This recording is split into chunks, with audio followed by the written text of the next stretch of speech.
Big Ten.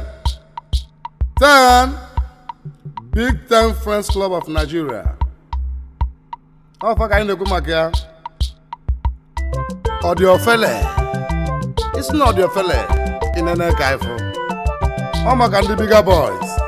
Can you go, Makia? Power! Authority.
Nabu Big Ten, Kainegu Magafa, Big Ten Friends Club, Ken Nigeria Nino, Nova Kainehu, Abeka is Bidoje, Aibidona Football Club, Sinando Bulubia, Nando Kaisibia, look at my boy league. Abagi dere nwa bụ match. Wabapụ anyị bụla alele nawa. Anegwu ga na-egwu. Ụfọdụ dawa mba. Ụfọdụ wee nawa azụ. Ochimobe ya. Ọmela nwanyị ji eme ọgọ wabịa. Ka anyị ji ama mma. N'asụlụsị mana mama wana jonjo na Big Ten gadilili welu mgbe ebi eze anyị mame onye ka anyị ga-egwu nwa bụ okwu n'oso bịa ọzọ mere nneke alụsị nneke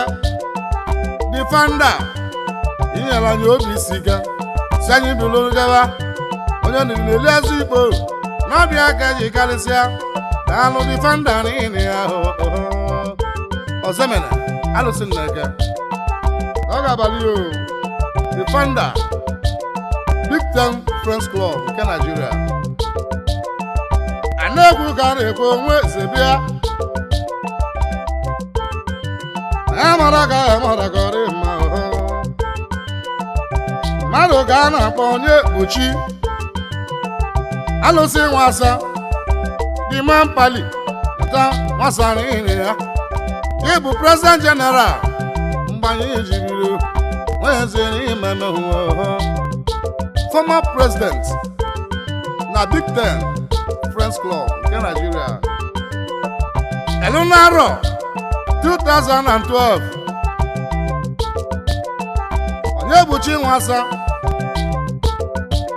wasị ka ezuwe ike n'ọchịchị ka ha ndị ova ka ndị ọzọ wechi ya maka mmadụ agbago ụba n'ụwa n'ime big onye ịbara ụba ya bụ na 2012 Jenụwarị ka ọ bụla echi wee nyefee n'aka ọchịagha the present one Tony nwa na-eli bịa hụ ahụ bịa ezigbo mmadụ dị ka ezigbo ego bịa ezigbo mmadụ amaka mma Tony nwa na-eli Scandi President General na Big Ten Friends Club nke Nigeria na-alụ n'olu ego na-elu Tony odugwu ego bịa ata Tony yori dị mma ha na-edegị mma anyị nọ n'obodo oyibo anyị bụ ndị Big Ten ịlụse na Malaysia anyị nọ n'ebe ahụ ịlụse na America anyị nọ n'ebe ahụ India ka anyị bi ebi alụ big anyị kalịsịrị chinwebe ya mana na ndụ ka anyị bido ije a journey of 1,000 miles started with a step alụ ọlụ n'olu ego na-ele ahụ chinwebe ya nwochi ugo n'ibugo nzo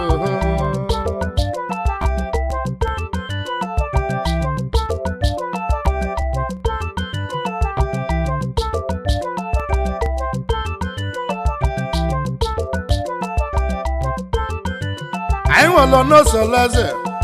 na Bigatan ọ bụ onye bụ n'osoleze mmadụ ka anyị na-ehu Ekenechukwu Ifediora n'isi na Ifediora mma n'eziokwu ọnọdụ gị mma nwanne m Ekenechukwu na-alagụje egbe niile ya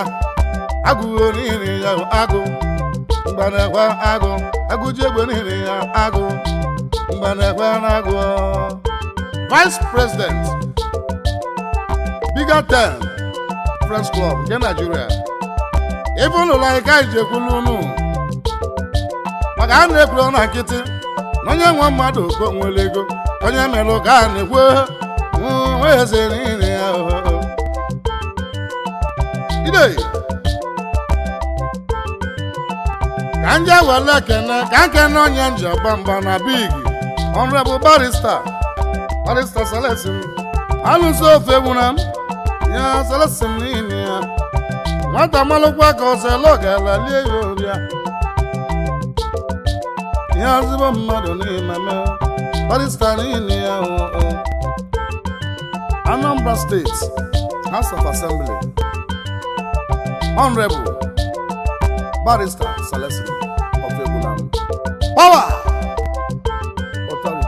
ya bụ odeakwụkwọ na Bigtan ya bụ National Secretary Mata Celestin anụ Barrister niile eze onye ọkaikpe na ibe njụlụ Barrister Celestin ibe kwuru n'ọnụ m ọ gatụ m nga Barrister niile ma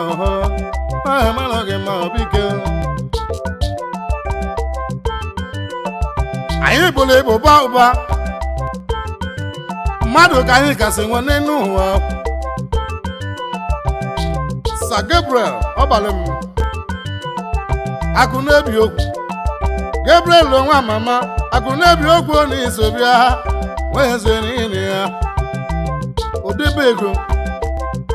na Bigtan Friends Club nke Nigeria mana agwara m Gabriel na ọ bụ ya na-azara ọma ọkachi na abụọgala bụ ọma ọkachi ebe a ji nye gị trejọra anyị ma na izụlụ onwe gị iji nke a na-eli ijikwu nke eji aba mba trejọra n'ihe dị mma odebe ego na big anụ ọlụ obi ya Gabriel n'ihe dị mma Chief Akunebi Okwu Keys ọ ga-abalị elu n'ọlụ ego na-akwa eze mmanwụ ego bịa ọ bụ onye mala echi onye ama ibe chi ga-abụ n'ụwa nwanne m onye ama echi eze nwe dozi ụlọ echebi na ya bi na Bigatan na-alụ echere ihe dị mma ha dịrị gị mma ka ndị okenye eze oyi m Nkechi kwuru eze nwakọ ọ bụrụ na-eche ndo nwanne m ndogbu ị na-eche ndo Umbrella eji eze anwụ Umbrella nke eji eze ndo na Bigtan Friends Club ọ bụ onye Omega 1 to 12 na-alụ Omega na ịdị mma ọ bụrụ na-eche ndo nwanne m Omega anyị na-agaghị ime mụ aka mgbe na-eti ogene mgbabụ oke iji mara mmiri na-alụ Omega na ịdị ya ọ bụ na-eche ndo Power Authority elu n'olu ego na-akwa eze mmanwụ ike bịa atarachi ugo na irugo mma Nnamdị Ọbagbo ọka mmanwụ ịdị na big Nnamundi Onidima, Sir Jerry Smart, Jerry Konidima, Jerry Onwani Sobia, Alo Smart Onidima, Jerry Konimamia, Jerry Konibu, Jerry Konimibu, Dogun Wezenia, Jerry Smart, Power, Dogun Abuja ni Mame Obia, Generator Master, Dalo. Elu n'elu ego la kwese mmanwụ ike bịa Tony nwa mama ezi nwanne mmadụ Tony Igwe Damboy na Sokoto Member Big Ten nke Nigeria Amala nwa n'olu ego n'elu Igwe Mmokolobia Ata teno n'ini ya dịrị gị mma Aka na mogo na Sokoto atawa ide yori ya dịrị gị mma Omelema mmadụ ka na-akpọ aka Chukwu ịma na ife na-eme n'ụwa aka Chukwu nọ gadịlịlị ị na-anụ nwaanyị aka Chukwu nọ ya ị na-azụ ahịa aka Chukwu nọ mee ife bụ na ị na-eme aka Chukwu nọ gabalịlị ọ bụ onye bụ aka Chukwu ata ọ dị na tenu atara bigo niile ma aka Chukwu ọkụ n'ikem aka Chi n'olu ego n'elu Salesi n'odogwu ego bịa dalụ tipa master odogwu ya nwa eze niile ya aka Chukwu niile ya ome ya nweze niile ya Power aka Chukwu Transport Nigeria Limited Kemma ka ezi oyi mụ na Big Odogwu na Victor Kwalo the Prof nwa mama member na Big Ten Prof Onidima Prof Onimama Dalo Professor Onidima dịrị gị mma isi yi na ndọgo sebia member na Big Ten Professor Onidima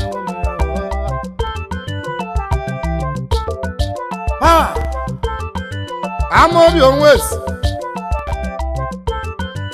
aka na-achụ ụlọ mma ọrụ na amụ ụlọ dị ọgọ n'anụ Onwesi Onini ya member na Big Ten Friends Club nke Nigeria natara Amobi Odike obi ya nlụsị ọ na-ịdachọ mma onye mmụọ ị na-eme ọgọ na 10 dịrị gị mma ya maka ezi oyi mụ Sunday Eke emezie bisi medila atawa ị na-eme ọgụ ya bụ na Ibuzo ebe ahụ ka ị dị akpata aka ta eze niile mma Sunday Eke emezie odogwu nwa eze na Ibuzo ịma wadị ka achọ ka egbuo ife wele ka wa achọ ọgị kaba ekwu anyị kwu maka Sunday Eke emezie cement dealer ị na-alụ chọba Sunday ị na-alụ n'elu ị ga-abụrịrị Sunday cement dealer nwa mama ya bụ na Delta State na ebe afọ ka ọ dị akpa akụ n'ụba na-alụ Sunday oriri anya wele ekene ekene ezi oyi mụ iwe bụ na mụ n'ọbịa iwe bụ na n'ime mịa iwe bụ na mụ ka m na-ekwu nwa onye alụsọ abalị mụ ata iwe bụ na niile mụ mma amalụ gị mma agwọ nwa mama agwọ na Big Ten ata agwọ na ala Igbo niile agwọ na chie na hụ ọmalama ya mara ka ya mara kọrị mma Big Ten ndị ọma ma ndị n'obodo oyibo macha niile bụ ndị ọma ndị nọ Malaysia macha niile bụ ndị ọma ndị bi na America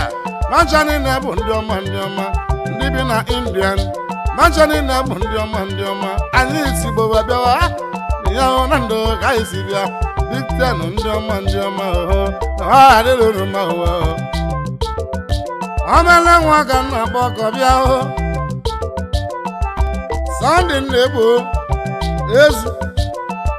ezu na Big Ten ata ezu niile ya ezu bụ nnekwu mmiri nwere azụ nwaba ata ezu niile ya dalụ Sunday niile ego mma ịdị na Big Ten odogwu na ha adịrị gị mma Udemajan omele nwa na ya dị mma bịa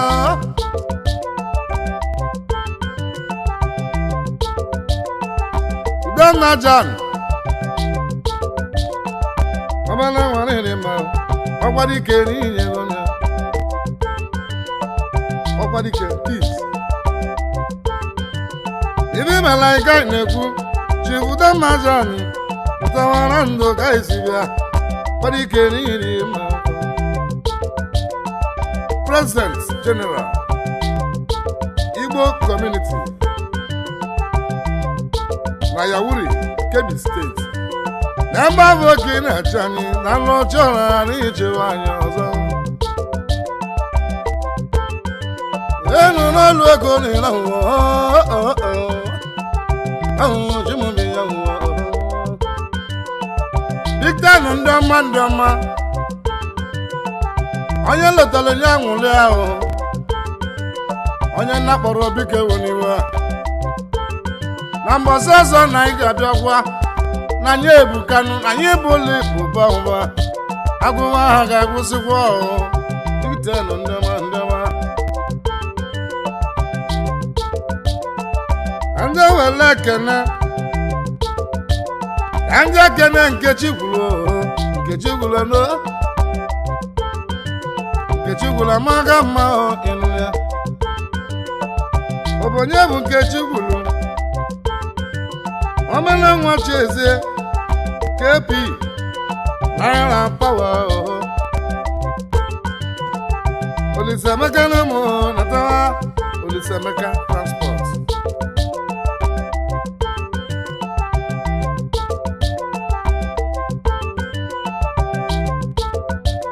ndị nwere ekene ka ndị ekene members na Big Ten ọ bụ ndị na-eke anyị na-ekene mmadụ abụrụchi omele nwa na iso bịa abụrụchi n'ime bịa edozi ụlọ niile ma mmadụ abụrụchi edozi mmadụ ka a na-akpọ atọ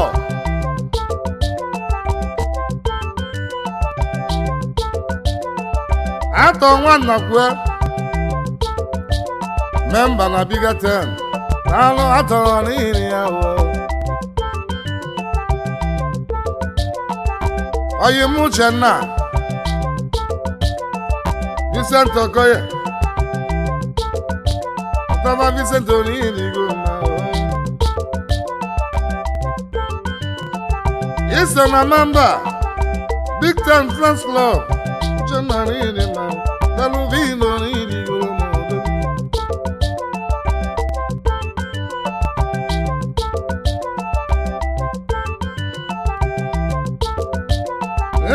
n'ọlụ ego na-enone ugomuo ya ọjụ ugo n'ilugo ma anyị kenekwa ndị memba anyị na Big Ten Friends Club nke Nigeria Odigbo omele nwa n'Idinigbo Odigbo onye aṅụba Ambalusa ngene kulu ngene nwa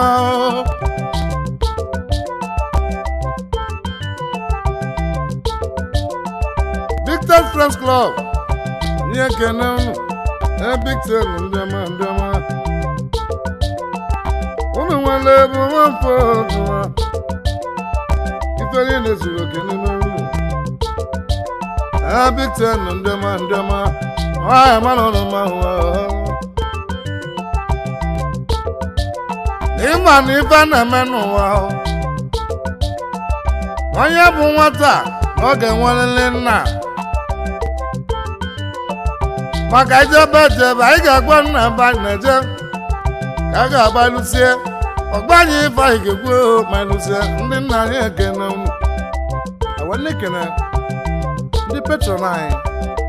na Big Ten Friends Club nke Nigeria ya mara ụlọ mahụ Chief Chinweze o nnatanya aladu obele nwa ochile mili na nando ochile eme na aladu niile mana mma nwoke si abịa aladu niile nwa Chinyere ike aladu niile ma papa onye nna onye nwere ka o ji aba mba Chief Tony Obidike Duke of Ghana Duke niile ya Duke of Ghana dana onye nna ya na ihe nwụla ya mụọ Duke niile ya Duke na Ghana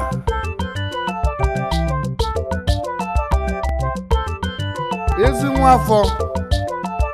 Ikem Nando nwoke Obi Salasa enu n'elu ego na-ere agwa ezodogbo ego bịa ka na ya chukwugo niile Honorable Sam Emeka oke mmadụ na Nnakụ Ayamelụmụ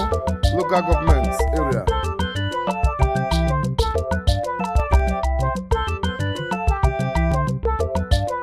ya mara ka ya eme eze kọrọ mmachukwu ọbịa mmachukwu n'ime ọbịa Apostle Chinedu nwesonye mama nwa osisi eze na afọ ojulu ya onye nna pawa niile ya eze afọ ojulu n'ugwu egwu eze afọ ojulu n'ogidi mana ịma n'ogidi nwere ihe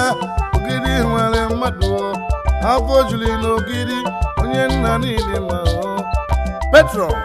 na Big Ten Friends Club nke Nigeria daalụ onye nna ya mara ịba ya mara kọrọ ma Chibubia onye nna n'ịdị mma onye nna na Big Ten onye udo n'ịdịli adịli udo dịrị gị